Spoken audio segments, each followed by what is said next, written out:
જીવન ભારતી મંડળ સુરત સમગ્ર સુરત જ નહીં પરંતુ સમગ્ર દક્ષિણ ગુજરાતમાં સર્વાંગી કેળવણીની સંસ્થા તરીકે લબ્ધ પ્રતિષ્ઠિત થયેલી જીવન ભારતી સંસ્થા આજે સંસ્થા જ્યારે 75મા વર્ષમાં છે ત્યારે જેમ કોઈ પણ વ્યક્તિના જીવનમાં 75મું વર્ષ એ બહુ જ મહત્વનો એક વળાંક હોય છે, એક ખૂબસૂરત વળાંક હોય છે. 75 વર્ષ એ સહેલા નથી હોતા જ્યારે એના તમામ લેખાજોખા એની સાથે આવતા હોય અને ખાસ કરીને શિક્ષણ સંસ્થા જ્યારે 75 વર્ષ ઉજવતી હોય અને એમાં એ જીવન ભારતી જેવી કે જે સ્કૂલ કરતા વધારે કેળવણીની સંસ્થા તરીકે જાણીતી હોય, કારણ કે એના કામના લીધે જાણીતી હોય. કેળવણી એ ક્યારે જડ ના હોઈ શકે, એ જરૂરિયાતો પ્રમાણે એના સ્વરૂપો બદલીને આવતી, એમાં સતત પરિમાર્જન થતું હોય અને જીવન ભારતી આ પરિમાર્જનની પ્રક્રિયાને સતત અનુસરતી રહી છે. અમારો એટલે કે સંસ્થાનો એક સિદ્ધાંત રહ્યો છે કે અમારા નિયમો મુજબ સમાજે હંમેશા બાંધછોડ કરવી પોતાની જરૂરિયાતો સાથે, એવું ક્યારેય નહીં, પરંતુ સમાજની જરૂરિયાતો પ્રમાણે સંસ્થા પોતાનામાં નવા પીછાઓનું ઉમેરણ કરતી જાય અને પોતાના સ્વરૂપમાં પરિવર્તન કરે એ અપેક્ષિત છે. અને આ નિયમને અમે હંમેશા વળગી રહ્યા છીએ. પછી એ સ્પેશિયલ એજ્યુકેશનની હોય, અટલ ટિંકર લેબની હોય કે પછી ફૂલ ટાઈમ કાઉન્સેલિંગ. ગવર્મેન્ટ એ ફરમાન બહાર પાડે એના પહેલાથી ફૂલ ટાઈમ કાઉન્સેલરના એ સ્ટુડન્ટ્સની પર્સનાલિટી ડેવલપમેન્ટની હોય, એ એમના અલગ અલગ વ્યક્તિત્વ વિકાસની હોય કે પછી આવી કોઈ પણ બાબત રહી હોય, એ અલગ તાલીમની હોય કે પછી ગુજરાતી ભાષા ઓલિમ્પિયાડની હોય, જ્યારે તમામ શાળાઓ કે તમામ સાહિત્ય જગતથી જોડાયેલી વ્યક્તિ ગુજરાતી ભાષા મૃતપ્રાય બની રહે છે એ વાતો પર વાતો કરતી હોય કે એની ચિંતા વ્યક્ત કરતી હોય, ત્યારે એના સોલ્યુશન માટેનું ઝુંબેશ પાડીને અને ગુજરાતી ભાષા ઓલિમ્પિયાડ એવું નામ આપીને સાહિત્ય અને ભાષાનું સંવર્ધન કરતી હોય. જ્યારે લોકડાઉન એટલે કે આ જે અત્યારે પરિસ્થિતિ આપણે બધા સહન કરી રહ્યા છીએ, એ વૈશ્વિક મહામારીને કારણે પ્રત્યક્ષ મળવું એ દુર્લભ બન્યું. તો 75મા વર્ષની ઉજવણીના તમામ આયોજનો નવા સ્વરૂપે લઈ આવીએ એ એક જરૂરિયાત બની ગઈ. અને એવા સમયે અમૃત વર્ષમાં કંઈક એવું કર્યું કે જે અમૃત બની જાય. દરેક કમજોરીની એક બહુ મજબૂત બાજુ હોય છે અને આ સમયમાં જ્યારે આપણે ઓનલાઈન જ મળી શકીએ એવું હોય ત્યારે એની પણ એક સ્ટ્રેન્થ છે અને એ છે કે કદાચ પ્રત્યક્ષ પ્રોગ્રામને એક જ વાર જોઈ શકીએ, પરંતુ આ પ્રોગ્રામને ગમે ત્યારે રિવાઇન્ડ કરીને જોઈ શકાય છે, પોતાની અનુકૂળતાએ જોઈ શકાય છે અને પૂરેપૂરું એ સાચવી શકે છે. તો એ જ ધ્યાનમાં રાખીને કશું એવું કરવાના માધ્યમથી કે જે 50 વર્ષ પછી પણ કામનું હોય, 10 વર્ષ પછી પણ કામનું હોય અને જે જીવન ભારતી સંસ્થાના મૂળ અર્કને બહાર પ્રગટ કરતી હોય. સંસ્થાએ ઉત્તમ સાહિત્યકારો આપ્યા છે, સર્જકો આપ્યા છે અને એથી ઉત્તમ ભાવકો આપ્યા છે. તો આવી સ્થિતિમાં જે વિચાર આવ્યો એ આવ્યો કે કેમ 75 પ્રશિષ્ટ સાહિત્ય કૃતિના રસાસ્વાદથી આ કાર્ય ના કરીએ, અને પછી તમારી સામે આવ્યું છે ઓનલાઈન પ્રશિષ્ટ સાહિત્ય કૃતિ રસાસ્વાદની શ્રેણી. આજે મણકો શું, આજે 15મા મણકામાં આપણે છીએ અને 14 મણકાઓ જ્યારે પૂરા થયા છે, ખૂબ જ અદ્ભુત પ્રતિભાવો સાંભળી રહ્યા છે, બહુ જ પ્રેમથી લોકો આને લઈ રહ્યા છે. ઘણા મિત્રો કે જે લાઈવમાં નથી જોડાઈ શકતા કોઈ પણ કારણસર, એ લોકો યુટ્યુબ પર પછીથી ખૂબ બધા લોકો જુએ છે અને ખૂબ સારી કોમેન્ટ્સ મળે છે, કોમ્પ્લિમેન્ટ્સ મળે છે. તો એના માટે એટલા સજ્જ વક્તાઓ પણ મળે છે.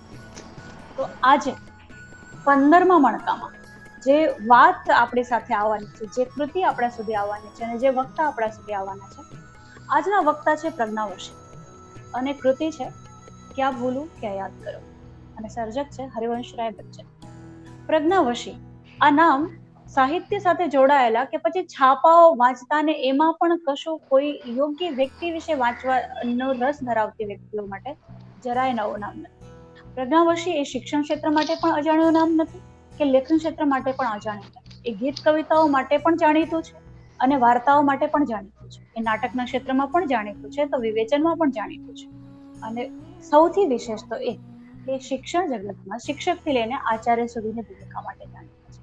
પ્રજ્ઞાવશી વિશે હું વધારે જણાવું, મને લાગે છે કે એના કરતા જ્યારે તમે એમને માણો, કારણ કે જે લોકો જાણે છે એ મારા કરતા વધારે વિગતો જાણે છે. જે નથી જાણતા એમને હું આ પરિચય આપું, એના કરતા વધુ ઉત્તમ એ થશે કે હું પૂરો સમય એમને આપું અને એમની શૈલીમાં એક અદ્ભુત કૃતિ ક્યાં ભૂલો ક્યાં યાદ કરો આપણે માણીએ.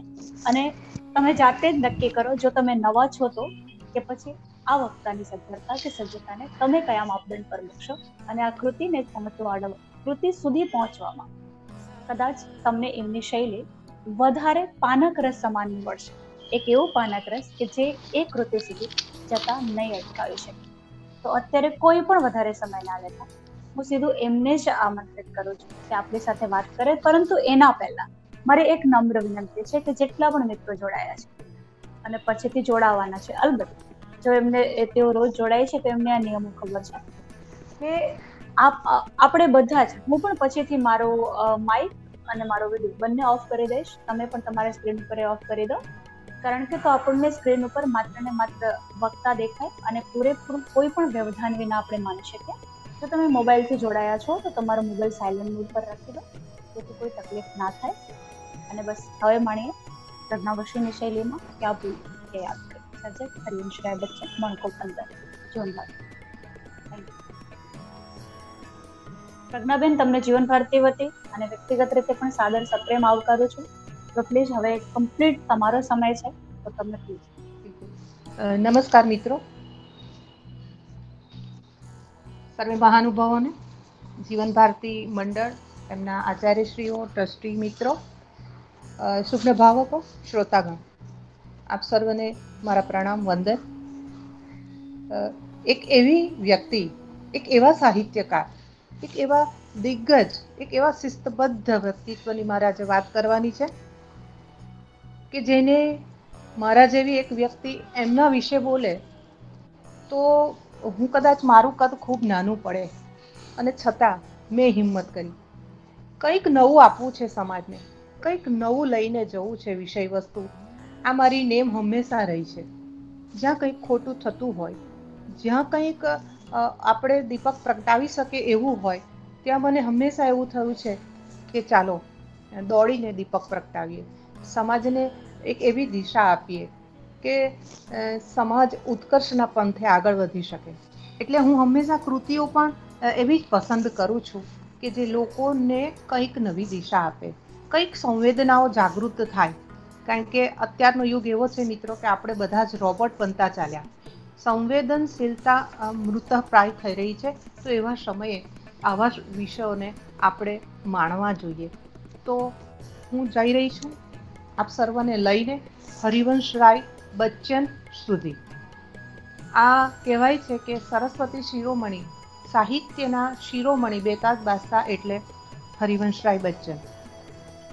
અને એમના દીકરા અમિતાભ બચ્ચનને યાદ કરીએ ત્યારે એમ લાગે કે અભિનયના બેતાજ બાદશાહ, અભિનયના શિરોમણી એટલે અમિતાભ બચ્ચન.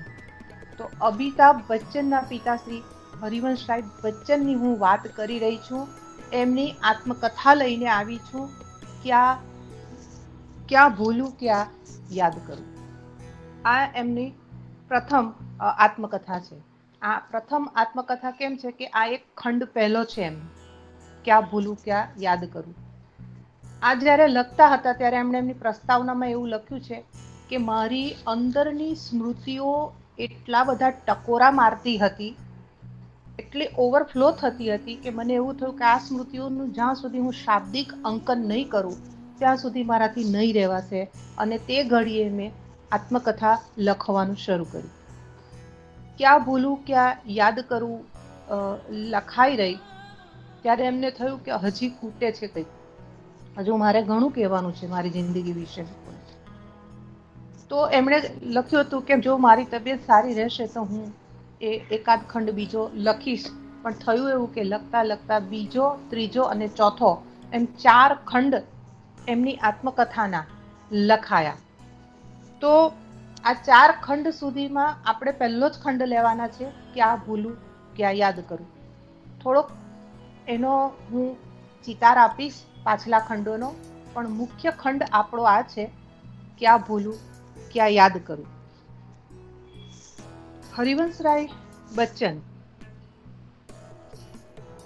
જ્યારે કવિ તરીકે બહાર આવ્યા, જ્યારે એમની મધુશાલાની ચતુષ્પદી બહાર આવી, એની રૂબાઈઓ જ્યારે બહાર આવી, અને જ્યારે મોટા મોટા કવિઓ સાથે એમને પહેલો મંચ મળ્યો અને પત્રકારોએ એમને ઘેરી લીધા ને કહ્યું કે તમારો એક નાનકડો પરિચય આપો ને, અમારે પરિચય જોઈએ છે, કાલના છાપામાં અમારે લખવું હોય તો શું લખીએ, પરિચય આપો. એટલે એમણે જે પરિચય આપ્યો એમણે કહ્યું કે મિટ્ટી કા તન મસ્તી કા મન, मिट्टी का तन मस्ती का मन, क्षणभर जीवन मेरा परिचय. એટલે પોતાનો નાનકડા પરિચય સાથે એમણે જીવનની ક્ષણભંગુરતાની વાત પણ બે નાનકડી પંક્તિઓમાં આપણને આપી દીધી. એના પરથી જ આપણને ખ્યાલ આવે છે કે એમણે જે કંઈક 72 જેટલા પુસ્તકો, 72 થી વધુ પુસ્તકો એમણે લખ્યા, ઉત્તમ લખ્યા, વિપુલ પ્રમાણમાં લખ્યા અને આજ સુધી જીવંત રહ્યા. એમની આ આત્મકથા જ્યારે બહાર પડી, ક્યાં ભૂલું ક્યાં યાદ કરું, ફટાફટ એની અને મધુશાલાનું એમનું જે ચતુષ્પદીનું જે પુસ્તક બહાર પડ્યું, તો એ રૂબાઈઓનું પુસ્તક, આ બંનેની 14-15 આવૃત્તિઓ તો ધડાધડ થઈ ગઈ. સમગ્ર ભારતની અંદર હરિવંશરાય નામનો એક યુવાન આવું લખી રહ્યો છે મધુશાલામાં, તો પડાપડી થઈ, એક સાથે ધડાધડ એની આવૃત્તિઓ થઈ. એવા આ શિરોમણીને પાસે આપણે આજે જવાનું છે. તો શરૂઆતમાં હું થોડીક વાત એમના જન્મની કરું છું. આ તારીખ આપણે પહેલા જોઈ લેવી જોઈએ. હરિવંશરાય બચ્ચન શ્રીવાસ્તવ, જન્મ 27 નવેમ્બર 1907. હરિવંશરાયનો જન્મ 27 નવેમ્બર 1907. 96 વર્ષ જીવેલા. એમનું મૃત્યુ 18 જાન્યુઆરી 2003. 72 થી વધુ પુસ્તકો એમણે લખ્યા. 1932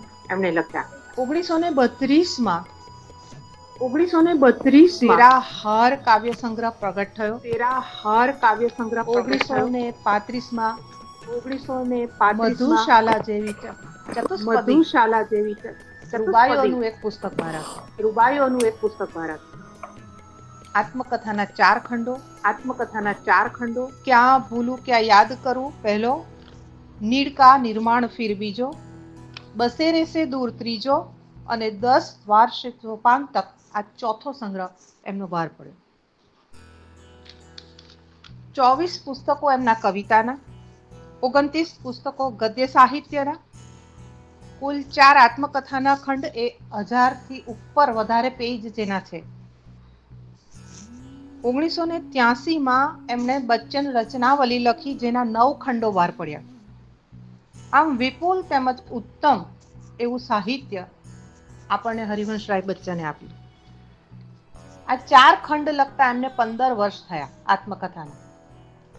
અત્યાર સુધીના ઇતિહાસમાં કોઈ એવી આત્મકથા આપણે જોઈ નથી કે જે લખવાનું શરૂ થયા પછી એના આટલા બધા વિપુલ ખંડો થયા હોય, આટલા ઉત્તમ ખંડો થયા હોય, આટલી દીર્ઘ હોય અને આટલા વર્ષ લાગ્યા હોય. આ દરદાર પુસ્તક ખડી બોલી હિન્દીમાં એમણે લખી છે.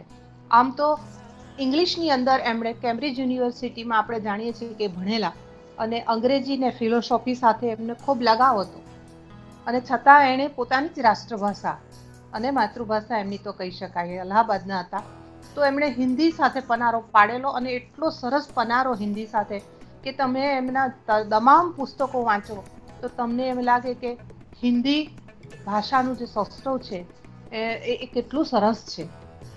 તો એ વાત આપણને એના પરથી ખ્યાલ આવે છે. મિત્રો, એમણે શેક્સપિયરની રચનાઓનો વિપુલ અનુવાદ કર્યો. આટલો અનુવાદ કદાચ કોઈ નથી કર્યો.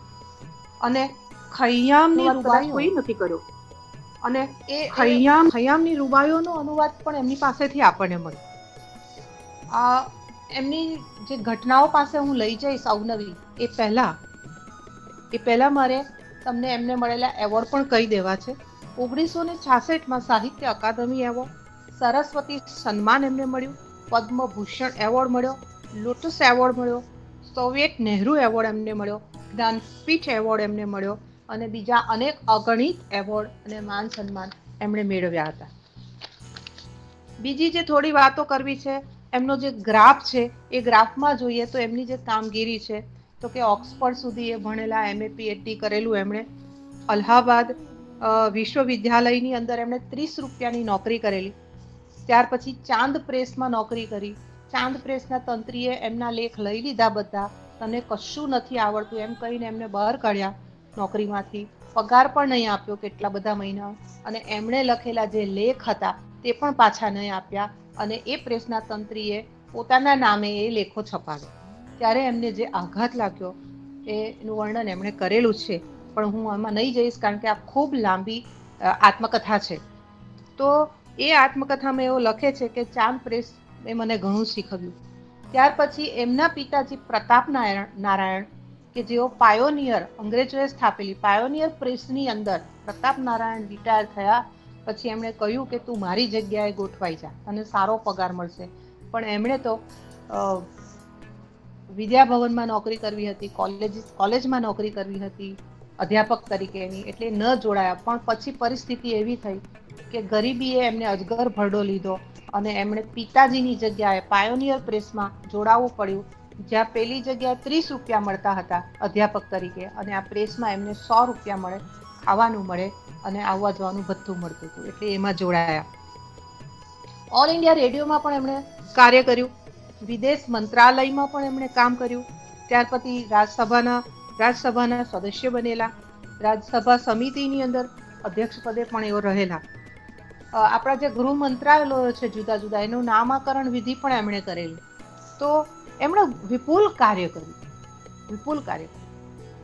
હવે વિપુલ કાર્ય આટલું થયું, ઉત્તમ કાર્ય થયું, ઉત્તમ સંસ્કાર, આટલા બધા શિસ્તબદ્ધ. એવું લખે છે કે હું લખવાનું મારું ચાલુ થાય, વિચારવાનું ચાલુ થાય એટલે ફ્લો બંધ જ નહીં થાય. તો ઘણા એસાઇનમેન્ટ એવા હોય કે મારે રાત જાગવું પડે, બેસીને લખતા થાકી જાઉં તો ઊભો લખું, ઊભામાં ડાબો હાથ થાકી જાય તો જમણા હાથે લખું, પણ લખવાનું સતત ચાલુ રાખવું પડે કારણ કે મારા એસાઇનમેન્ટ જ એટલા હોય, અને નક્કી કરેલું કે મારે આટલા દિવસોમાં આટલા કાર્ય પતાવવા એટલે પતાવવાના જ બસ. તો કહે છે કે મેં વિપુલ આટલું ઉત્તમ કાર્ય હું એટલે કરી રહ્યો કે મેં મારી જિંદગીને ચોક્કસ માળખામાં શિસ્તબદ્ધ રીતે ચલાવી આજીવન. એમણે ખૂબ એમની વાત કરીશું કે કેમ જીવન એમનું આટલું શિસ્તબદ્ધ હતું, કેવી રીતના એ શિસ્તબદ્ધ થયા. તો આપણે કહીએ છીએ ને કે વારસામાં જ્યારે તમને સંસ્કાર મળે, શિસ્ત મળે, જ્યારે તમે નાનપણથી કશુંક એવું જોયું હોય તો તમે અડીખમ ઊભા રહી શકો છો, એ વાત તો નક્કી જ છે. એટલે આપણે એમના પિતાજી પાસે પણ જવું પડશે. તો આ આત્મકથા હું ધીરે ધીરે તમારી સમક્ષ ખોલીશ. તો 2 પત્ની વિશે પણ એમની વાત પહેલા કરી લઉં કે પહેલી પત્ની શ્યામા, 10 વર્ષનું લગ્ન જીવન ટકેલું, ત્યાર પછી થોડો ગાળો એમને રહ્યા. બીજી પત્ની એમની તેજી બચ્ચન, એ લગ્ન જીવન 60 વર્ષ ચાલેલું, 60 યર તેજી બચ્ચન સાથે એમનું લગ્ન જીવન ચાલ્યું. એમના 2 દીકરા અમિતાભ અને અજીતાભ. તો આટલી વાત કર્યા પછી મારે હવે મેઇન પોસ્ટમાં જવું છે, તમને લઈ જવા છે કેટલીક ઘટનાઓ સુધી, કારણ કે છે આત્મકથા પણ એટલી બધી અંદર સરસ ઘટનાઓ છે, સરસ વર્ણનો છે. ખાસ તો અલ્હાબાદ અને ગંગા નદીનો જે કિનારો છે એની વાત જે એમણે એના જે વર્ણનો કર્યા છે, 30 પાના સુધી, સતત 30-40 પાના સુધી તમે એ સમયનું જનજીવન, સમાજ જીવન, સંયુક્ત કુટુંબ, ત્યાંના લહેલહાતા હરિયાળા ખેતરો, ગંગા નદીનો સમૃદ્ધ કિનારો, એનું સમૃદ્ધ પાણી, એને કારણે વધેલી સમૃદ્ધિઓ, ખેડૂત જીવન, ત્યાં વખતના નંદનવન જેવા ગામડાઓ, આ બધાના જે ચિતાર એમણે વર્ણવ્યો છે, એમની જે કલમ ચાલી છે એમાં અદ્ભુત, એમ કહી શકાય, આપણાથી મુકાય નહીં, એ એક પેરેગ્રાફ આપણે એમાં છોડી ન શકીએ એવું એમાં અદ્ભુત વર્ણન આપણને જોવા મળે છે. ત્યારે એમ થાય કે આત્મકથા આવી હોવી જોઈએ. આ સુંદર આત્મકથા, શિષ્ટ આત્મકથા કોને કહેવાય? તો એનું એક આ મજબૂત ઉદાહરણ છે, ક્યાં ભૂલું ક્યાં યાદ કરું, કે એક વાત એમણે નાનામાં નાની સૂક્ષ્મ વાતને પણ એમણે એવી સરસ રીતે મૂકી આપી છે કે ન પૂછો વાત મિત્રો. આપણે ધીમે ધીમે આગળ જઈએ. તો મારે પહેલી વાત તમને એ કરવી છે કે અમિતાભ બચ્ચન લખે છે કે હું જ્યારે નૈનીતાલમાં મને ભણવા મૂકેલો પિતાજીએ, ત્યારે ત્યાં અમારી સ્કૂલની અંદર બેસ્ટ એક્ટિંગ સ્પર્ધા હતી નાટકની, હવે એ નાટકમાં હું ભાગ લઉં, મને અભિનયનો ખૂબ શોખ હતો. મારે તો પહેલેથી અભિનયમાં જવું જ હતું, અભિનય ક્ષેત્રમાં અભિનેતા બનવું હતું.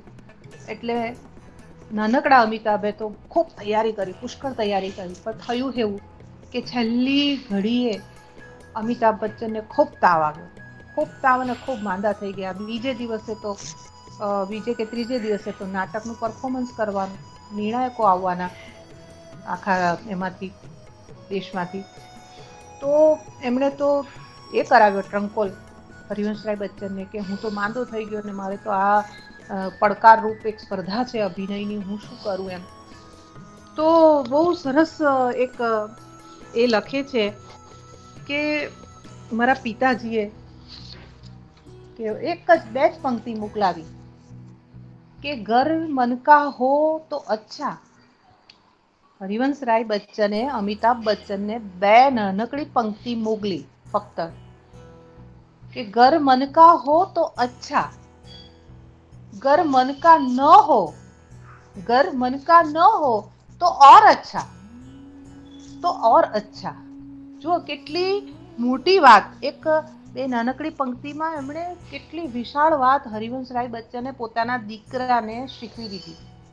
તો અમિતાભ બચ્ચન એક ઇન્ટરવ્યુમાં કહે છે કે મારા પિતાજીની આ 2 પંક્તિ મને ત્યારે સમજાઈ નહોતી, પણ જ્યારે હું મોટો થયો અને હું રાજકારણમાં ગયો અને હું પછડાયો, ત્યારે મને ખબર પડી કે પિતાજીએ જે 2 પંક્તિ મોકલેલી તેનો અર્થ શું છે જિંદગીમાં. બહુ મોટી વાત છે, કેટલી પોઝિટિવિટીની વાત છે અને કેટલી પ્રકૃતિ ઉપર છોડેલી વાત છે. એને જો તમે સંલગ્ન કરો જિંદગીમાં, જિંદગી સાથે આ પંક્તિને, તો એના અનેક ભાવાર્થો તમને મળી આવે છે. મારે જે શિષ્ટ અમુક જ પોઈન્ટ એવા કહીશ, ખૂબ લાંબી કથા છે આત્મકથા, પણ મારે જે કહેવાનું છે ત્યાં હું તમને ધીરે ધીરે લઈ જઈશ. તમે શાંતિથી બધા સાંભળી રહ્યા છો મિત્રો, તેનો આનંદ છે, જોડાઈ રહ્યા છો એનો પણ આનંદ છે. હવે આ એમની આટલી વાત કર્યા પછી મારે તમને લઈ જવા છે એમના બાળપણની વાતો તરફ. તો એમાં આપણે જઈએ કે એ જ્યારે નાના હતા ત્યારે હવે એને સ્કૂલમાં મૂકવાના. હવે એમની જન્મની પણ એક આખી એ વાત છે કે હરિવંશરાય બચ્ચન ને આમ 8 સંતાન, આમ જોવા જઈએ, પણ 8ની અંદર 4 સંતાનો મૃત્યુ પામેલા. 4 સંતાનો મૃત્યુ પામેલા, એમાં પહેલા 2 મૃત્યુ પામ્યા, ત્રીજી દીકરી જન્મી, એનું નામ ભગવાન દેઈ. પણ એ આજે જાઉં કાલે જાઉં ભગવાનના ઘરે, એવી એ છોકરી હતી, નિર્બળ. અને એટલે એના ઉપર કોઈ ભરોસો નહોતો ફેમિલીને, કુટુંબને. એટલે 4થું સંતાન મૃત્યુ પામ્યું, 5મું સંતાન મૃત્યુ પામ્યું, અને 6થું સંતાન જ્યારે જન્મવાનું હતું, હરિવંશરાય બચ્ચન કહે છે, હરિવંશરાય બચ્ચનના પિતાજીનું નામ પ્રતાપ નારાયણ. હરિવંશરાય બચ્ચનના પિતાજીનું નામ પ્રતાપ નારાયણ અને માતાનું નામ સરસ્વતી દેવી. આ સરસ્વતી દેવીના આગલા 5 સંતાનોમાં 4 મૃત્યુ પામ્યા, ખાલી 1 ભગવાન દેવી જીવતી હતી, એ પણ આજે જાઉં કાલે જાઉં. હવે આ 6થું સંતાન તે હરિવંશરાય બચ્ચન. હવે પ્રતાપ નારાયણ પાયોનિયર પ્રેસમાં નોકરી કરે. હરિવંશરાયના પિતા પાસે લઈ જાઉં છું હવે તમને થોડું. હરિવંશરાય બચ્ચનના પિતા પ્રતાપ નારાયણ પાયોનિયર પ્રેસ, જે અંગ્રેજોએ ચાલુ કરેલી, એમાં નોકરી કરતા હતા. ત્યાં રામચરણ શુક્લ એમના મિત્ર. રામચરણ શુક્લ છે એ પોતે કવિ, લેખક બંને છે અને ખૂબ માયાળુ માનવી છે. એનું નાનું મોટું કામ પ્રતાપ નારાયણ કરી આપે એટલે એની સાથે વધારે મમત્વ, એને દીકરો સમજે છે અને એને ગુરુ સમજે છે.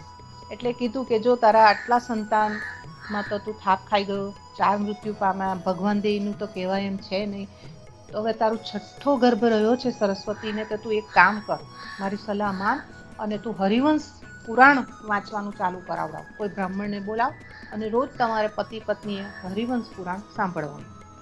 9 મહિના હરિવંશ પુરાણ સાંભળ્યું અને હરિવંશરાય જન્મ્યા. એટલે રામચરણ શુક્લએ કહ્યું કે એનું નામ હરિવંશ પાડો. એટલે હરિવંશ નામ પડાયું. હવે થયું એવું કે જે બ્રાહ્મણને બોલાવેલો વાંચવા માટે 9 મહિના રોજ જ, એણે 1001ની દક્ષિણા માંગી. હવે આ તો એ સમયે તો પ્રતાપ નારાયણની સ્થિતિ ખૂબ જ ખરાબ.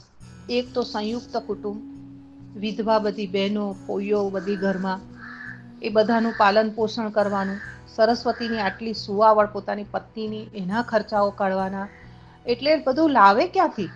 ભગવતી દેવી માંદી રહે તો એના ખર્ચા તબીબના, પૈસા મળે નહીં, ઘર તૂટું ભાંગું, ઘર રિપેર કરાવવાનું, કોઈ પૈસા નહીં મળે, જેમ તેમ ખાવાનું નીકળે, એમાં 1001 રૂપિયા આપવા ક્યાંથી? એટલે એમણે એક ચિઠ્ઠી લખી.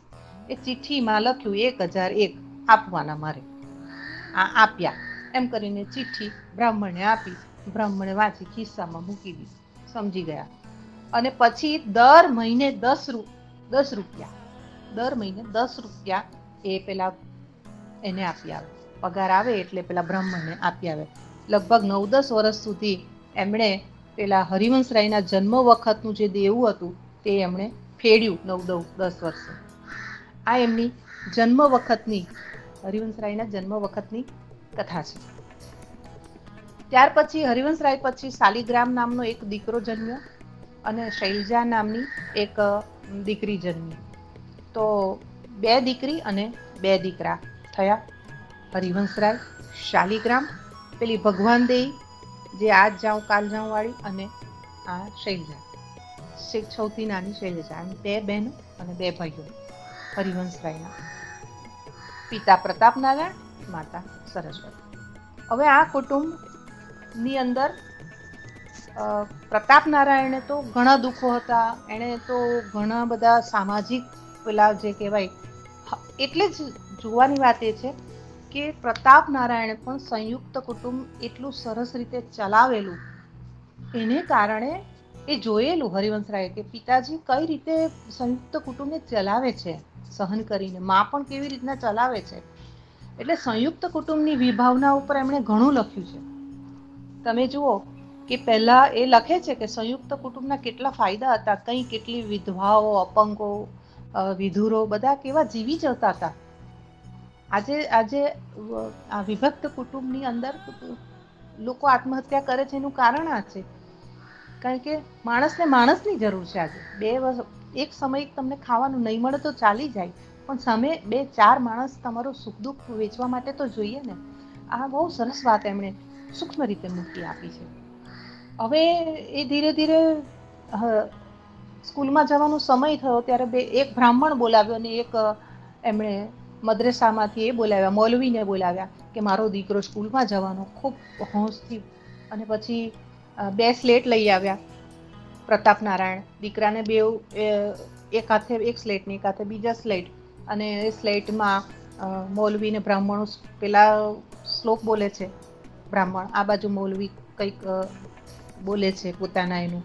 અને પછી એક જણાએ ત્યાં પેલામાં લખાવ્યું શ્રી ગણેશાય નમઃ, બ્રાહ્મણે એક સ્લેટમાં લખાવ્યું, પેલા ભાઈએ પણ પોતાના મુસ્લિમ જે કંઈક મંત્ર જે કંઈ હશે તે એમણે બિસ્મિલ્લાહ રહીમ રહેમાન આ રીતનું બધું લખાવ્યું. અને પછી એમને 1-1 રૂપિયો દક્ષિણા પણ આપી અને એ રીતે સ્કૂલે ગયા. આ હરિવંશરાયનું આટલું સરસ મજાનું બાળપણ એમ શરૂ થયું છે.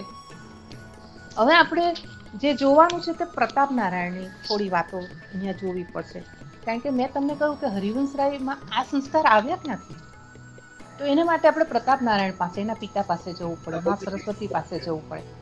અને બહુ સરસ કે પ્રતાપ નારાયણ એ રોજ સાંજે 8 વાગે એટલે ઊંઘી જાય. મળસ કે 3 વાગે એ જાગે. નિયમ એટલે નિયમ, 3 વાગે ઉઠી જ જવાનું ગમે તે થાય. 3 વાગે ઉઠીને 3 થી 4 માઇલ ચાલીને ગંગામાં નહાવા જવાનું. ગમે એટલી કડકડતી ઠંડી હોય ને, હિમાલયનું પાણી અંદર બરફ જેવું કેમ ના હોય, પણ એ ગંગામાં ડૂબકી મારવાની.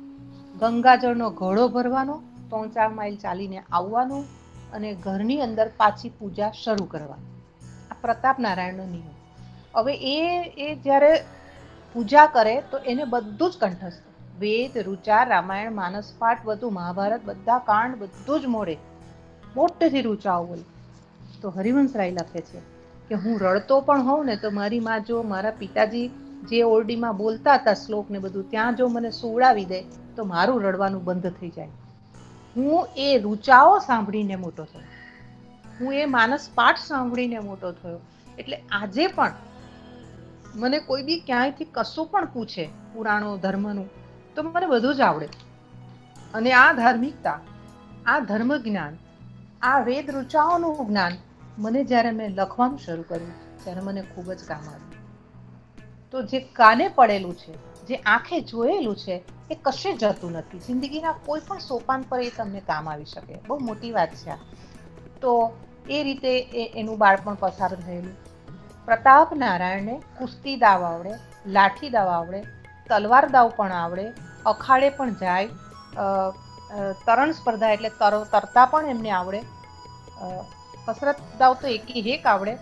એટલે આ બધું શિસ્ત જુઓ, એ પોતાના શરીર સૌષ્ઠવ માટે પણ બધું જ કરતા. પ્રભાવશાળી વ્યક્તિત્વ પ્રતાપ નારાયણ.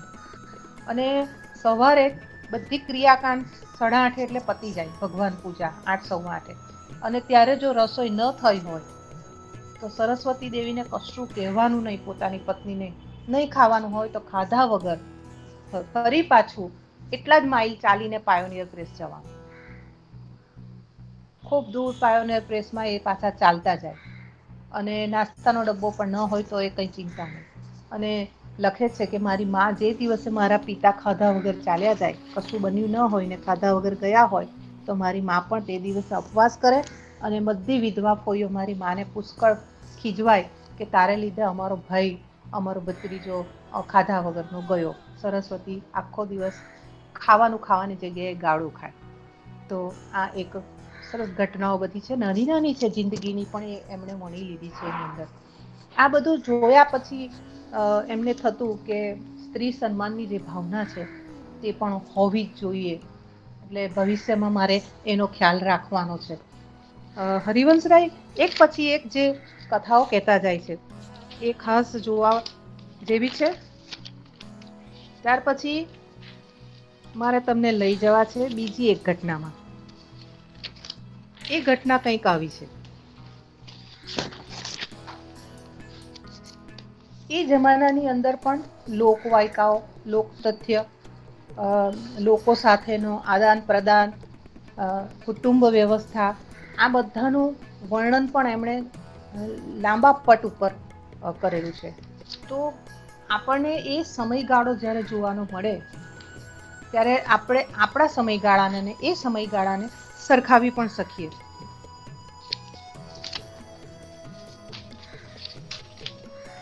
હવે એમના વંશજોની જ્યારે શરૂઆત કરે છે આત્મકથામાં, તો એમનું એ લખે છે કે મનસા નામનો અને ઘનશ્રી ચાચા નામના મારા 6ઠી 7મી પેઢીના આ મારા કાકાઓ, બાપ દાદાઓ. ત્યાર પછી 6ઠી પેઢી તે પ્રતાપ નારાયણની, અને 7મી પેઢી તે હરિવંશરાય બચ્ચનની, અને 8મી પેઢી તે અમિતાભ બચ્ચનની. આ પેઢીઓ વિશે પણ એમણે આત્મકથામાં બહુ સરસ લખ્યું છે કે એ પેઢીની અંદરના અમુક માણસો પણ એટલા વિચક્ષણ હતા. એક કાકા તો ગણિતની અંદર એટલા પવધરા હતા કે એક ઘટના બહુ સરસ કહે છે કે એને બહુ મોટો ફોલ્લો થયો અને ડૉક્ટરે કીધું કે આમાં તો એને ક્લોરોફોર્મ સૂંઘાડીને એને ઓપરેશન કરવું પડશે. અને એમના કાકા કહે છે કે નહીં, મને કોઈ અઘરામાં અઘરો ગણિતનો કોયડો આપી દો, હું એને ઉકેલતો જઈશ ને તમે ઓપરેશન કરતા જજો. અને ખરેખર ક્લોરોફોર્મ સૂંઘ્યા વગર 1-2 કલાકનું ઓપરેશન પેલા ભાઈએ કોયડો ઉકેલી નાખ્યો અને આ બાજુ એનું ઓપરેશન થઈ જાય છે. તો આવી વિચક્ષણ બુદ્ધિમત્તાના માણસો પણ હતા તે વખતે. તેનું એક નાની નાની ઘટનાઓ દ્વારા હરિવંશરાય બચ્ચન આપણને એનો ઉઘાડ કરે છે.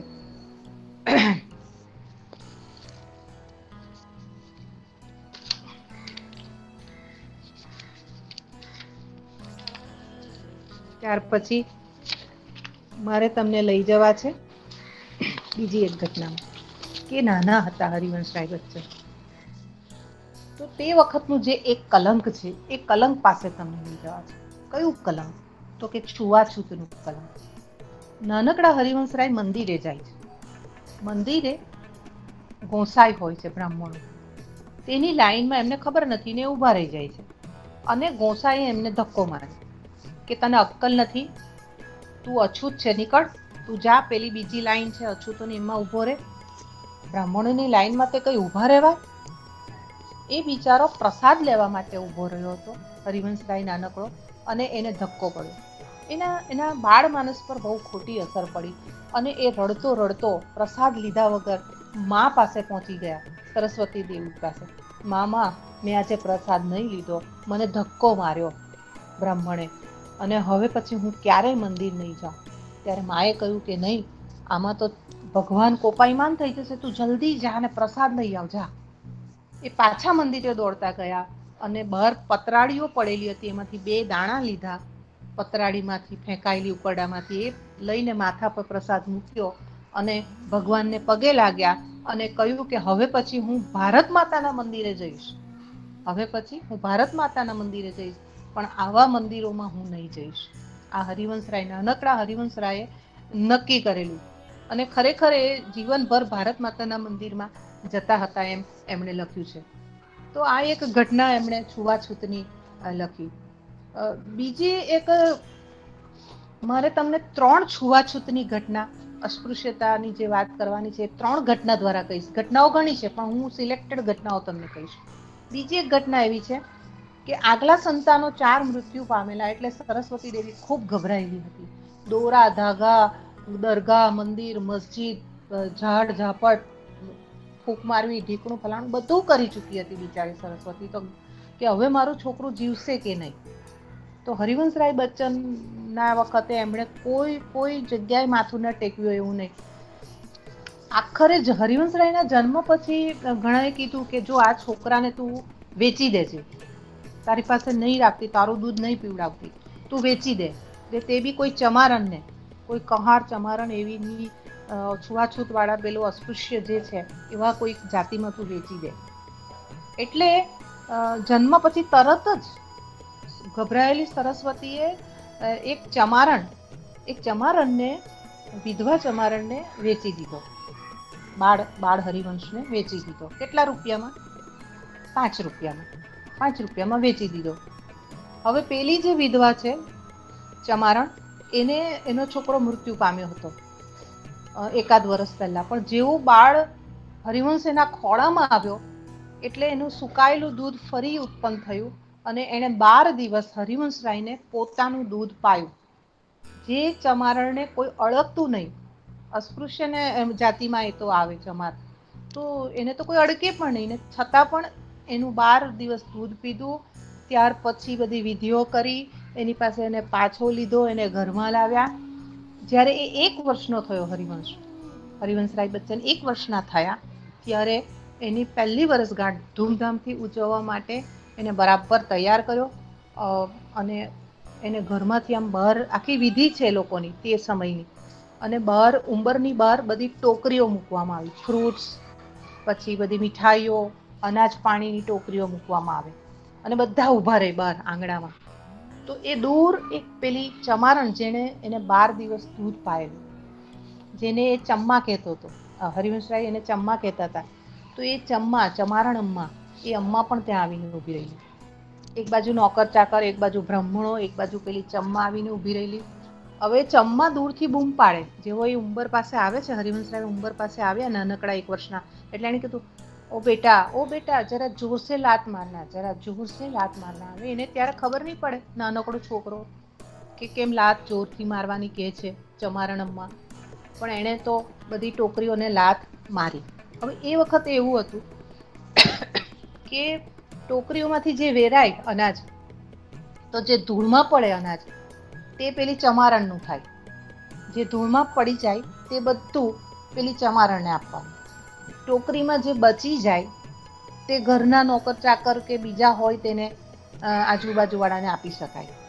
પણ બ્રાહ્મણોને તો થાળીમાં મૂકીને જે ચોખ્ખું હોય તે બ્રાહ્મણોને આપવાનું.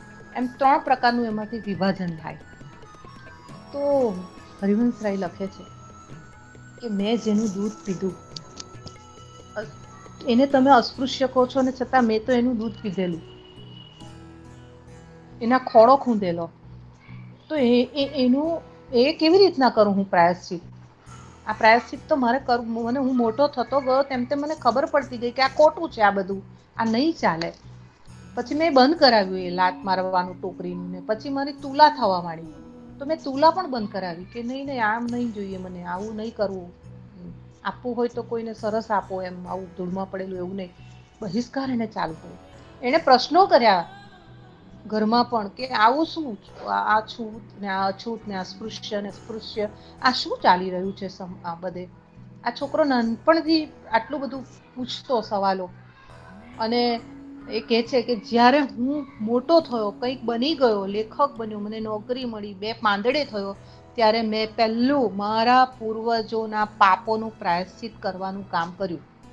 અને મેં મારા ઘરમાં કહાર, ચમાર, હરિજન અને નિમ્ન વર્ગના જે કોઈ માણસો હતા એ બધાને કામે રાખ્યા. મારા રસોઈયા પણ હરિજન, ચમાર, કહાર અને મારા ઘરના નોકરો પણ મેં એ લોકોને રાખ્યા. અને મારા ઘરના માણસોની જેમ જ રાખ્યા. હરિવંશરાય, મેં થોડુંક પ્રાયશ્ચિત કર્યું. મારા પૂર્વજોએ જે આ છૂવાછૂતનું જે ધારાધોરણ કર્યા હશે જે કંઈ, તો એમાં મેં થોડુંક પ્રાયશ્ચિત કર્યું મોટા થઈને. પછી આગળ જતાં તો ઘણું છે કે એમણે પછી એના ઉપર ગાંધીજી, લોકમાન્ય ટિળક, આ બધા નેતાઓ સાથે મળીને છૂવાછૂત માટેની લડતો આપી, રેલીઓ કાઢી, ખાદી પ્રચાર પ્રસાર કર્યો. ઘણું કામ છે, એ બધું પાછળ આખું આવે છે. પણ આ એક ઘટના દ્વારા એને કેટલા બધા એના પ્રશ્નો ઉપસ્થિત થાય છે. એઓ 4 ભાષા જાણતા હતા. પ્રતાપનારાયણ પણ ઘણી ભાષાઓ જાણતા અને હરિવંશરાય પણ 4 ભાષા જાણે. એ ઇંગ્લિશ, હિન્દી, ઉર્દુ જાણતા હતા, નહીં ફારસી જાણતા હતા. આ બધી ભાષાઓ, સંસ્કૃત જાણે, ઉર્દુ જાણે, આ બધી ભાષાઓ એ જાણતા હતા. એટલે એમને કામ કરવાનું, ભાષાકીય કામ કરવાના બહુ સરળ થઈ જતા હતા. કંઈ પણ કામ એ તો એ કરી શકતા હતા. આ જે કહેવાય છે કે કૂવામાં હોય તો હવાડામાં આવે, તો આ વારસાગત સંસ્કારો. કારણ કે એવું કહેવાય છે કે એમના પૂર્વજો પણ એટલા જ્ઞાની હતા અને એમની વિચારસરણી તંદુરસ્ત હતી. એને કારણે આ વિચારસરણી આવી, ભાષાકીય જ્ઞાન આવ્યા, ચોક્કસ શિસ્ત આવ્યું જીવનમાં. અને કોઈ પણ ઘટના બને તો એના ઉપર ચિંતન કરવું, મનન કરવું, એ પણ એમનામાં ઉતરી આવ્યું ઉપરથી. હવે એ સમયે બીજી એક ઘટના લખે છે કે કાયસ્થ જાતિ. તો કાયસ્થ જાતિ, એ લોકોની કાયસ્થ જાતિ, બધા અમારે ત્યાં કાયસ્થ જાતિમાં બધાને એમ થવા માંડ્યું કે આ શું, અમે કાયસ્થ, આ નથી બરાબર. એટલે એ લોકો જે થોડા ઘણા જે ભણેલા ઘરો હતા, એ ભણેલા ઘરોમાં થોડા લેખક કવિઓ પાક્યા. એ લોકો વિચારશીલ હતા. એમણે કાયસ્થનો ઇતિહાસ કાઢ્યો, એ ઇતિહાસમાં ફેરબદલ કર્યો, ચોપડાઓ લખ્યા અને પોતાની અટક બદલી કરી. કોઈએ વર્મા લખ્યું, કોઈએ સિંહ કરી દીધું, એમ પોતાના મન ફાવે તેમ કોઈએ શ્રીવાસ્તવ કરી દીધું, એમ પોતાની અટક બદલવા માંડે. પણ કાયસ્થ શબ્દ કાઢવા માંડ્યા એ લોકો ધીરે ધીરે. એ કહે છે કે મેં પણ વર્મા કરી દીધેલું. હરિવંશરાય કહે છે થોડો વખત મેં પણ મારી કાયસ્થ શ્રીવાસ્તવ કાઢીને વર્મા એવું લખવા માંડેલું. પછી મને થયું, મેં ચિંતન કર્યું, ત્યારે મને થયું કે નામથી શું છે, જાતિ વળી શું છે, નામ વળી શું છે. મેં તો મોટા થયા ત્યારે મેં લેખો લખ્યા, એટલે કે હરિવંશરાય કહે છે કે મેં લેખ લખ્યા કે કાગળ ઉપરથી નાત જાત એ બધું કાઢી નાખો. કાગળ ઉપર એ જોઈએ જ નહીં. માણસ માત્ર કર્મથી જ ઓળખાવો જોઈએ. નાત જાત વળી શું છે. તો એના ઉપર એમણે પછી ઘણું લખ્યું છે હરિવંશરાય બચ્ચને. ને મેં એમ કે મેં જે ભૂલ કરેલી વર્મા લખવાની કાઢી નાખ્યું અને મેં શ્રીવાસ્તવ બચ્ચન જે ચાલુ હતું એ ચાલુ રાખ્યું. તો આ એમના નામ અને એમની જ્ઞાતિ વિશે અને પછી કાયસ્થ જાતિ ઉપર પણ એમણે લખ્યું. અને એ સમયે મહાદેવી, વર્મા, આ બધા જે પ્રકાંડ, એ વર્મા બંધુઓ બધા કેટલા છે તમે જોજો. લેખકો, હિન્દી લેખકો જ્યારે યાદ કરીએ ત્યારે આપણને ખ્યાલ આવે છે ધીરેન્દ્ર વર્મા, રામકુમાર વર્મા, વૃંદાવનલાલ વર્મા, ભગવતી ચરણ વર્મા, રામકુમાર વર્મા, આ બધા વર્મા નામના લેખકો કવિઓ તે વખતે બહુ હતા. એ બધા કાયસ્થ જાતિના કહેવાતા હતા. ઇવન લાલ બહાદુર શાસ્ત્રી પણ કાયસ્થ જાતિના હતા. તો ટાઈમ્સની અંદર એક એ આવેલી, તેમાં લખેલું જ્યારે એ વડાપ્રધાન બનેલા ત્યારે, કે લાલ બહાદુર શાસ્ત્રી જો સામે આવતા હોય એટલે કાયસ્થ જો સામે આવે એમ કે તો બીજા કોઈથી નહીં ડરવાનું, પણ કાયસ્થથી તો ચોક્કસ જ ડરવાનું, એમ એક હાસ્ય નિવેદન બહાર પડેલું. ત્યારે એમણે કે મેં વિચાર કર્યો કે કાયસ્થથી શું ડરવાનું, કાયસ્થ જાતિથી. એ એક બહુ અને પછી એમણે કાયસ્થ જાતિ ઉપર પુસ્તક લખેલું. હવે શરૂઆત થાય છે એમની જે ભણવાની, તો શરૂઆતમાં હિન્દી એવો ફારસી ભાષાના ક્લાસમાં જતા હતા. 2 વર્ષ ફારસી ભણ્યા, પછી એમને હિન્દીના શિક્ષક મળ્યા હતા કે અલા તું તારે તો હિન્દી ભણવું જોઈએ, આ ફારસીમાં તું ક્યાં ચાલ્યો ગયો? તો કે હવે શું કરવું? તો કે કંઈ નહીં, હજુ પણ તું કે હિન્દી ભાષા લઈને જો તો સ્કૂલ બદલવી પડે તો બદલ, પણ તું હિન્દી ભાષામાં ભણવાનો શરૂ કર. અને પછી જ્યાં હિન્દી મુખ્ય વિષય હતો એવી શાળામાં એ દાખલ થયા અને હિન્દી સાથે એમણે ભણવાનું શરૂ કર્યું. જ્યાં નાનકડી પણ ભૂલ થતી ત્યાં તરત જ સુધારી દેવી, એવું વલણ એમનું પહેલેથી રહ્યું. હવે એમના પિતાજી આટલું બધું જાણે, કુસ્તી જાણે, આ જાણે, તે જાણે, તો એ જ્યારે સ્કૂલમાં જતા હતા તો જોયું કે બધા છોકરાઓ કુસ્તી કરે, કોઈ તરવા જાય, કોઈ કસરતો કરે વગેરે વગેરે. તો એમણે એમના પ્રિન્સિપાલને કીધું મને પણ આ બધામાં રહેવું છે, રમતગમતમાં. ત્યારે એમના પ્રિન્સિપલ મિસ્ટર તિવારીએ કહ્યું કે તું આના માટે બન્યો નથી. ભારતીય વિદ્યાભવનની લાઇબ્રેરીના એક પુસ્તક તારે વાંચવાના છે. પુસ્તક તારી રાહ જોઈ છે, જા લાઇબ્રેરીમાં જા, તારે રમતના મેદાનમાં ઉતરવાનું નથી. અને પછી એમને સાહિત્ય સાથે એટલો બધો નાતો થઈ ગયો કે એમણે ભારતીય વિદ્યાભવનના લાઇબ્રેરીના એક પુસ્તકો વાંચી નાખ્યા, કોઈ પુસ્તક બાકી રાખ્યું નહીં. એટલે તમે જુઓ નાનપણમાં કેટલું બધું એમણે વાંચ્યું કે ન પૂછવાની વાત.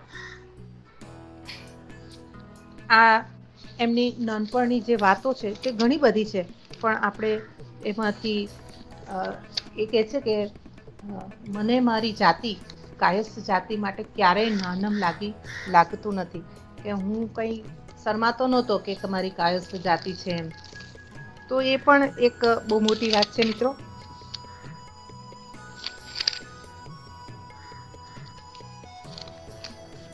એ પછી ત્રીજો એક કેસ બને છે. એવો એક અછૂત પરિવારને મદદ કરે છે હરિવંશરાય બચ્ચન. અછૂત પરિવારને મદદ કરે છે એટલે એ લોકોને ન્યાતી બહાર મૂકવામાં આવે. ન્યાતે કહ્યું કે તમે કેમ એ લોકો સાથે હળ્યા મળ્યા, હવે તમે ન્યાતની બહાર. એકવાર હરિવંશરાય બચ્ચનના ઘરે જમણવાર હતો.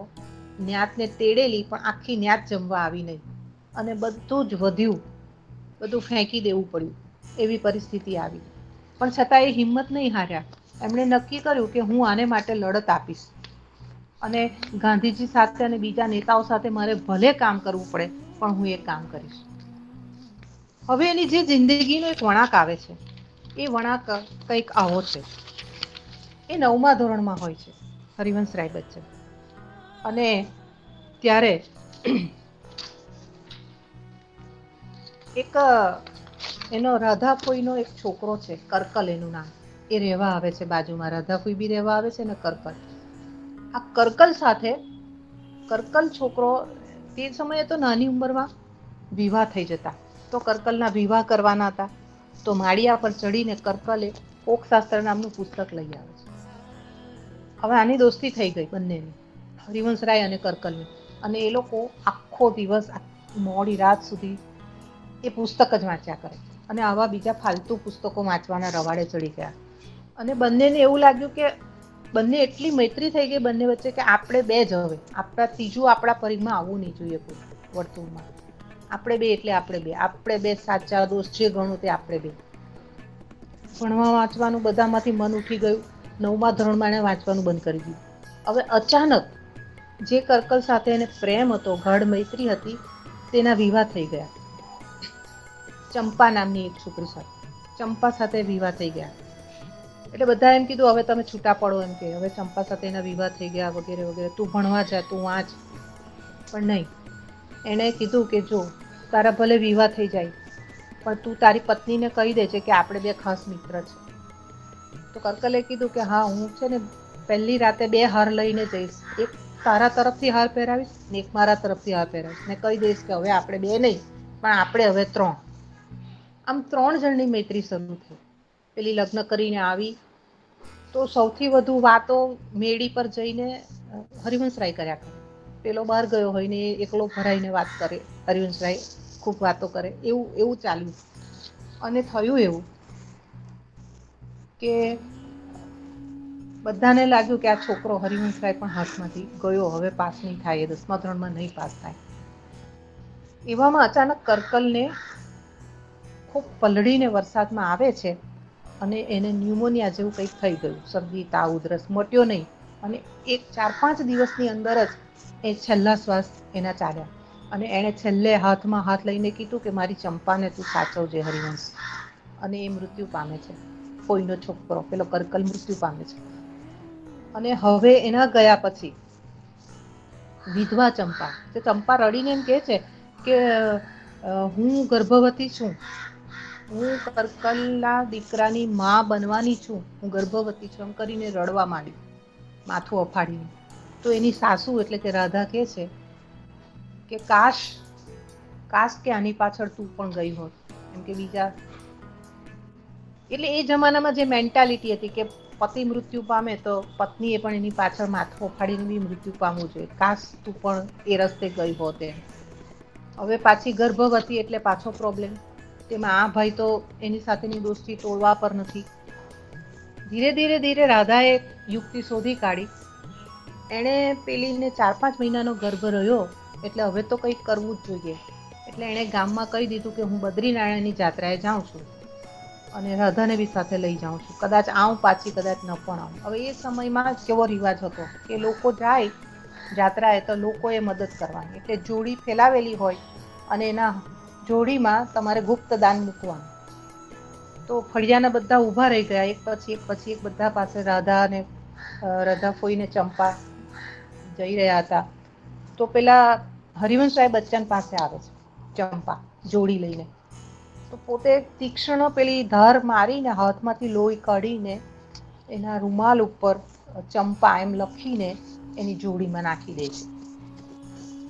હવે એ જ્યારે પોતે ગઈ ને ત્યારે જ એટલી દુબળી થઈ ગયેલી હતી ચંપા, એટલે લોકો એવું કહેતા હતા કે આ ડોસી પણ પાછી નથી આવવાની ને આ વહુ પણ બદ્રીનારાયણનો પહાડ ચડીને પાછી નહીં આવે. પણ ઘણા મહિના પછી એ બંને ગામમાં પાછા આવતા દેખાયા. ત્યારે 10માનું રિઝલ્ટ આવી ગયેલું હતું. આ હરિવંશરાય બચ્ચન નાપાસ થયેલા હતા 10મા ધોરણમાં અને ઘરમાં શોક ફેલાઈ ગયેલો હતો. જોકે પિતાજી તો કશું, પ્રતાપ નારાયણ એક શબ્દ કોઈને કહેતા નહોતા. ઘર મન કા હો તો અચ્છા, ઘર મન કા ન હો તો ઓર અચ્છા. તો હરિવંશરાય બચ્ચનને બધા પાછા, ગામમાં વાત ફેલાઈ ગઈ કે આવી રહ્યા છે. તો બધા લાઈનમાં પાછા ઊભા રહી ગયા જોવા માટે. પેલી તો બિલકુલ હાડકાનું માળખું ચંપા અને ડોસી પણ. પેલી આવી અને એને મળે છે ત્યારે જોઈ છે કે પૂછે છે પહેલી કે ક્યાં આયા, પરિણામ ક્યાં આયા દસવીકા. પેલો કશું બોલતો નથી હરિવંશરાય બચ્ચન. એટલે પેલી કહે છે કે ભૂલ મારી જ છે. એ જે પેરેગ્રાફ છે એ ખાસ બહુ સરસ છે. કહે છે કે ભૂલ મેરી હૈ और मैं प्रायश्चित करके आई हूँ, मंदिरों में प्रायश्चित तेरे लिए करके आई हूँ. देख कल से तू स्कूल जाएगा, तू बड़ा बनेगा, तू खूब विकास करेगा. અને એ એવી રીતના બોલી, હરિવંશરાય લખે છે કે એ એવી રીતના વજન આપીને બોલી કે કલ સે તું સ્કૂલ जाएगा, तू बड़ा आदमी बनेगा, तू विकास करेगा और मेरा क्या है, मैं तो हूँ नहीं हूँ, मैं तो मेरे पियर जाऊंगी, जिस भूमि में मैंने जन्म लिया है मैं वहाँ मृत्यु चाहती हूँ, मैं ज़्यादा जीने वाली नहीं हूँ. એમ પેલીને આદેશ જેવો આપ્યો. તે કહે છે હરિવંશરાય कि वो गई थी तो एक लड़की गई थी मेरे बद्रीनारायण, लेकिन जब आई तो मेरी माँ बन के आई, जैसे मेरी माँ बन गई और मैंने उसके चरण छुए और मैं स्कूल चला गया. સાંજે જ્યારે સ્કૂલેથી આવે છે ત્યારે ફળિયામાં જોયું બધા સફેદ વસ્ત્રોમાં અને ચંપા મૃત્યુ પામી હતી. ત્યાર પછી એણે નક્કી કર્યું કે હું ભણીશ, હું મોટો માણસ બનીશ. આ એક એની જિંદગીનો વળાંક. એવા ઘણા વળાંકો એની જિંદગીના આવ્યા હરિવંશરાય બચ્ચનના.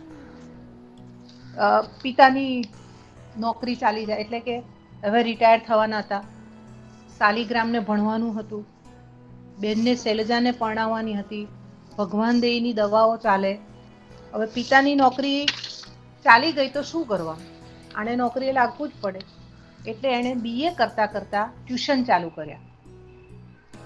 પ્રતાપ નારાયણે હરિવંશરાયના લગ્ન નક્કી કરી દીધા શ્યામા જોડે. શ્યામા 14 વર્ષની અને 19 વર્ષના હરિવંશરાય, એ લોકોના વિવાહ થઈ ગયા. શ્યામા આવી. શ્યામાને એણે પોતાની જિંદગીનું બધું જ ચંપાવાળી વાત કહી દીધી. પણ એ લખે છે કે આ તો એવી ઢીંગલી જેવી હતી શ્યામા કે મેં કીધું તો કંઈ નહીં, એ તો રમતી હતી. એટલે મને એવું થયું કે મારે એની સહેલી જ બનવું પડશે, મારે એના મિત્ર બનીને એની સાથે ઘર જ રમવાનું છે. કશું સમજતી નથી. જ્યારે સમજશે ત્યારે હું ફરી કહીશ કે મેં આવી ભૂલ કરેલી જીવનમાં, આવી ઘટના બનેલી મારા જીવનમાં. શ્યામાને પાછી મોકલી આપી કારણ કે એની મા માંદી હતી, પાછી ચાલી ગઈ. હવે આ તરફ એટલા ખરાબ દિવસો આવ્યા હરિવંશરાયના કે ખાવાના ફાંફા. એક ટ્યુશન 2 માઇલ દૂર, બીજું 4 માઇલ દૂર, BA કોલેજ કરવા જવાનું એ પાછી એટલી જ દૂર. એ ચાલતા જઈને ચાલતા આવે ને રસ્તામાં ચોપડા ઉગાડીને વાંચતા પણ જાય. કારણ કે એક જગ્યાએ જુદું ભણાવવાનું હોય, બીજી જગ્યાએ 12માનું ભણાવવાનું હોય, ત્રીજી જગ્યાએ કોલેજનું ભણાવવાનું, તો એ પુસ્તકો વાંચતા જાય. અને સમય મળે તો કવિતાઓ પણ લખે. ધીરે ધીરે એમણે દેશભક્તિની કવિતાઓ લખવા માંડી. અને એ સમયે એમને થયું કે નહીં, હવે નથી પહોંચી વળાતું. હવે શ્યામાને ત્યાં ખબર પડી કે હરિવંશ આટલું બધું ચાલે છે, એની પાસે એક સાયકલ સુદ્ધા નથી, ખાવાના ફાંફા પડે છે. તો એને કોઈની સાથે 100 રૂપિયા મોકલા પત્ર દ્વારા, અને એના સસરાએ એને માટે સાયકલ મોકલી. અને એ સાયકલ ઉપર એ કોલેજ ટ્યુશનના આટા ફેરા ચાલુ થયા. કવિતાઓ લખવાની શરૂ થઈ. કવિતાઓ અને વાર્તાઓ શરૂ થઈ. પહેલો એમનો કાવ્ય સંગ્રહ 13 હાર પ્રગટ થઈ. એમણે ચાંદ એમાં પાછી નોકરી ચાલુ કરી પ્રેસમાં.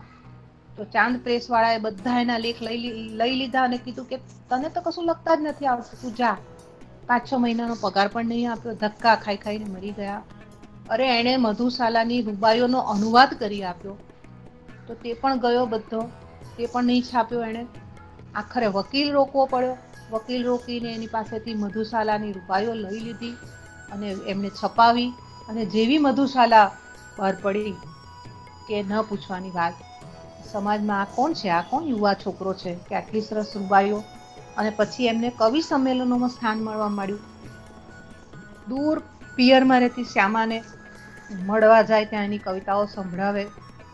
થયું એવું કે જ્યારે શ્યામાને લાવવાનો વખત થયો સાસરે, ત્યારે એની મા મૃત્યુ પામી. શ્યામાની મા મૃત્યુ પામે છે. એટલે ફરી એ વધારે રહી. ફરી પાછી તારીખ નક્કી થઈ કે શ્યામાને લઈ આવો સાસરે. તો ફરી પાછી શ્યામા જ પોતે બીમાર થઈ ગઈ. અને પછી શ્યામા બીમાર થઈ ગઈ છતાં પણ હરિવંશરાયના પિતા પ્રતાપ નારાયણે કહ્યું કે એ અમારી પણ દીકરી છે, અમે એની માંદગીની સારવાર કરીશું, પણ તમે શ્યામાને અમારે ત્યાં મોકલી આપો. તો શ્યામાને ફરી લાવવામાં આવી ઘરે પોતાના. શ્યામાએ પોતાની માંદગીમાં પણ હરિવંશરાય બચ્ચનને પુષ્કળ સાચવ્યા. એ લખે છે કે પોતાની માંદગી ક્યારેય એણે જતાવી નહીં અને અમારો પરિવાર એણે બરાબર સાચવ્યો. પોતાના દાગીના વેચીને એણે શાલિગ્રામની વહુને ચડાવ્યા. એનું શાલિગ્રામનું લગ્ન પણ એણે કરાવડાવ્યું. પડેલું ઘર, આખું તૂટી પડેલું ઘર ને દેવું, એ દેવું પણ એણે બધું મેનેજ કર્યું. પોતાના દાગીના બધું વેચી સાટીને એણે ક્યાં એણે ઘર ચલાવ્યું. મને 10 વર્ષ ખબર નહીં પડી કે શ્યામાએ આટલો ભોગ આપ્યો. અને અંતે શ્યામાનું મૃત્યુ થાય છે. હવે શ્યામાએ શ્યામાએ મૃત્યુ વેળા કીધેલું કે ભાઈ, એટલે હાથમાં હાથ લઈને કે તમે મારા ગયા પછી બીજા લગ્ન અવશ્ય કરજો, તમારી બુદ્ધિ પ્રતિભા જેવી જ કોઈ સ્ત્રી શોધીની સાથે લગ્ન કરજો, અને બની શકે તો મારે માટે એક સુંદર કવિતા જરૂર લખજો. અને એ મૃત્યુ પછી એ કહે છે, હરિવંશરાય બચ્ચન લખે છે કે એ મને એટલી યાદ આવતી, એ મારી એટલી પ્રેરણા મૂર્તિ હતી, એ મારી એવી સખા હતી કે મેં એ આખો મધુ કલશ, મધુશાલા પછીનું બીજું આખું પુસ્તક એના મૃત્યુ પછીનું મધુ કલશ મેં એને માટે લખ્યું ને એને સમર્પિત કર્યું. તો મધુશાલાથી મધુ કલશથી લઈને જે રૂબાયો ફટાફટ, પછી તો એટલી બધી આવૃત્તિ, 14 આવૃત્તિઓ ધડાધડ એની થઈ, અને એટલા બધા એમને કવિ સંમેલનો મળતા થયા કે ન પૂછો વાત. પ્રખ્યાત કવિ થઈ ગયા, પ્રખ્યાત લેખક થઈ ગયા, વાર્તાઓ એક એકથી સુંદરો લખવા માંડી, એના લેખો એટલા સરસ લખાતા થયા. અને એવું થયું કે બિહારના બેનીપુરી નામના એક કવિ દિલ્હી આવ્યા. આ બેનીપુરીના મંચ ઉપર લોકોએ એટલી પ્રશંસા કરી એમની, હરિવંશરાયની. તો ત્યાં ને ત્યાં એમને એમ કહ્યું કે હવે પાછું જ્યારે એમ કે અમારા ઉત્તર પ્રદેશની અંદર જે કવિ સંમેલન થશે તેમાં તમને સ્થાન મળશે. હવે ત્યાં સ્થાન મળવાનું હતું, તો બેનીપુરીએ કહ્યું કે હું પણ તે તરફનો જ છું, તમે મારા પ્રદેશમાં આવતા જ નહીં, હું તમને ગોળી જ દઈશ. મને તમારી કવિતા બિલકુલ ગમતી નથી, કારણ કે તમે દારૂ ઉપર લખો છો, શરાબ વિશે કવિતાઓ લખો. આ કઈ કવિતા છે? આ કઈ સંસ્કાર છે? આ તો તમે સમાજને બગાડો છો. આવી કઈ કવિતાઓ લખવાની હોય. અને આ વાત ગાંધીજી પાસે પહોંચી. દિલ્હીના કવિ સંમેલન પછી વાત ગાંધીજી પાસે, ગાંધીજીએ બોલાવ્યા. ગાંધીજીએ કહ્યું કે હું એકલો સાંભળીશ એમની કવિતાઓ, પછી વાત. અને પછી ગાંધીજી એમને બોલાવ્યા અને ગાંધીજીએ એમની કવિતા સાંભળી. ત્યાર પછી તેજી બચ્ચન સાથે લગ્ન થયેલા, આપણે જાણીએ છીએ. તેજી બચ્ચન સાથે લગ્ન થયા. એમને ઓક્સફર્ડ યુનિવર્સિટી જવા માટેનું પ્રોત્સાહન આપ્યું. એમણે ઘણા બધા આટા ફેરાઓ મારીને તેજી બચ્ચને એમને ઓક્સફર્ડ યુનિવર્સિટી પીએચડી માટે મોકલેલા. ફિલોસોફી સાથે એમણે પીએચડી કરેલું. તો મિત્રો, જે ગાંધીજીને જે ચતુષ્પદી સંભળાવેલી તે હવે હું તમને સંભળાવીશ, અને ધીમે રહીને આપણે અંત તરફ જઈશું, કારણ કે હજુ તો આની અંદર ઘણી ઘટનાઓ છે, પણ એ બધી ઘટનાઓ સુધી તો આપણાથી પહોંચાશે નહીં. પણ આમાં એ સમયમાં કેટલા લોકો ખાનદાન હતા તેની પણ વાત છે, અને એ જ સમયમાં કેટલા નકામા માણસો પણ હતા તેની પણ વાત છે. આજના જમાનામાં પણ છે, પણ એ જમાનાની અંદર પણ એવું બધું તો હતું જ. બદલાતા નથી માણસો, પણ આ ઘટનાઓ બધી જે એમણે મૂકેલી છે, જસ્ટાપોઝ થયેલી છે, ત્યારે આપણે અત્યારનો સમાજ અને ત્યારનો સમાજ આ બંનેને સરખાવે ત્યારે આપણને એ ખબર પડે છે. તો મિત્રો, એમને શ્યામાને આંતરડાનો ટીબી થયેલો, અને એમાં એનું મૃત્યુ થયેલું.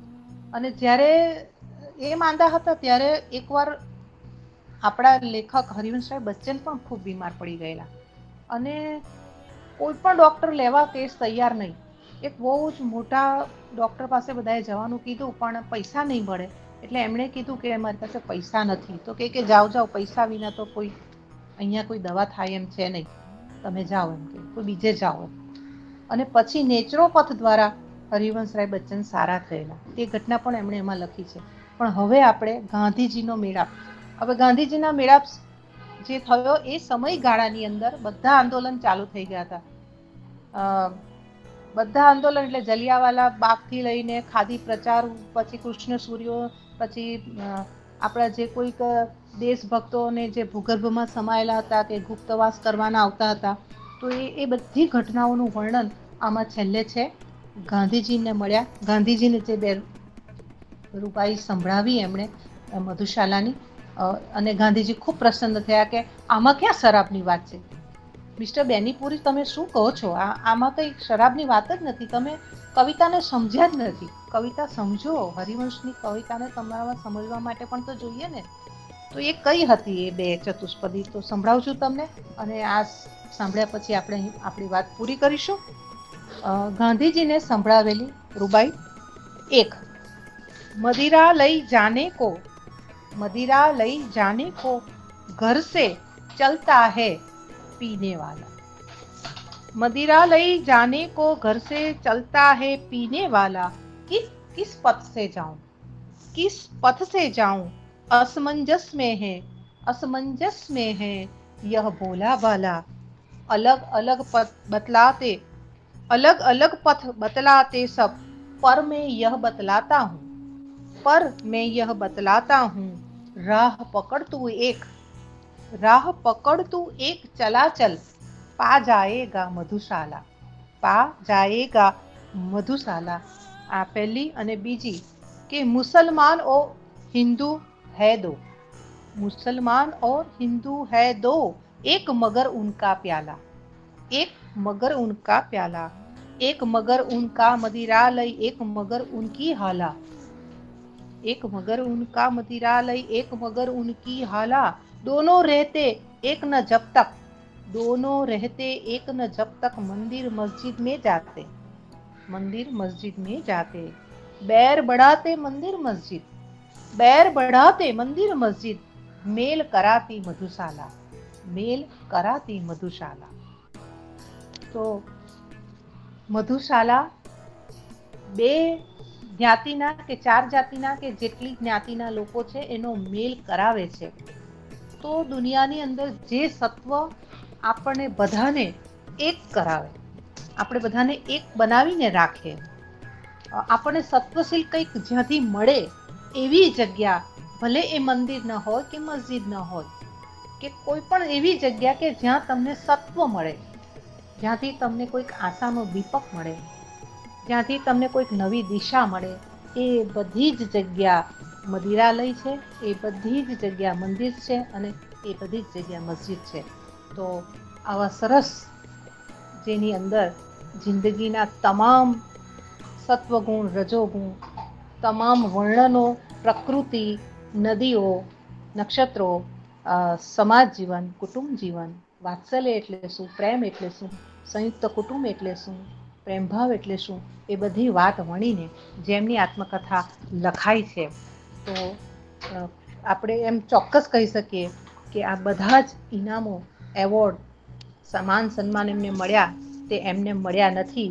કહેવાય છે કે એઓ દિવસના રાતના ઘણી વખત 5 કલાક સૂતા, રાતના માત્ર 5 કલાકની ઊંઘ લેતા હતા, અને દિવસભર અને રાતભર લખવાનું, વાંચવાનું અને પ્રેસમાં કામ કરવાનું. તો આટલા બધા વિપુલ પ્રમાણમાં ઉત્તમ સાહિત્ય આપનાર અને આટલું વિપુલ કાર્ય કરનાર, શિસ્તબદ્ધ જીવનાર અને સંસ્કારનું સિંચન કરવા. કહેવાય છે ને કે પહાડના શિખર ઉપર પહોંચવું હોય તો માનવીએ પહેલા તળના પગથિયેથી ચડવું પડે. તો ખરેખર તળના પગથિયેથી ચડીને એમણે પુરવાર કર્યું કે માનવી ધારે તો શિખર સુધી, પહાડના શિખર સુધી પહોંચી શકે છે. અને ખરેખર એવો પહોંચ્યા, એનું ગૌરવ આપણે પણ કરીએ કે આટલું સરસ આપણને રાષ્ટ્રભાષા હિન્દીમાં જેમણે વિપુલ પ્રમાણમાં ગદ્ય પદ્ય આપ્યું. તો હરિવંશરાય બચ્ચનના એને વંદન કરીએ, પરિવારને વંદન કરીએ, રાષ્ટ્રભાષાને વંદન કરીએ, અને જીવન ભારતી મંડળનો પણ હું વંદન કરું કે આવો સરસ 75 વક્તાઓ પાસે પુસ્તક પરિચય કરાવીને સમૃદ્ધ સાહિત્યનો ખજાનો ખુલ્લો મૂકવા, જ્ઞાનનો ખજાનો ખુલ્લો મૂક્યો તમે લોકોએ. તો બહેન રશ્મિને, આચાર્યશ્રીને, ટ્રસ્ટી મંડળને હું આવકારું છું, ધન્યવાદ આપું છું. અભિનંદન, અભિનંદન, અભિનંદન, વંદન. Thank you so much ma'am.